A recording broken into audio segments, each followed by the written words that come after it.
I would ask the patient when we do a first visit that Joe, if I gave you a magic wand and you can kind of wish your best outcome, how does that look like for you?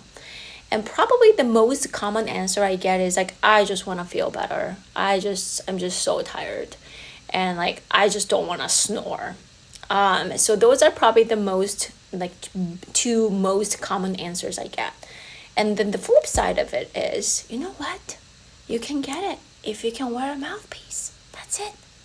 It's, in a way, it's like simply like mind boggling because it's so simple. If you can wear something, you will feel better.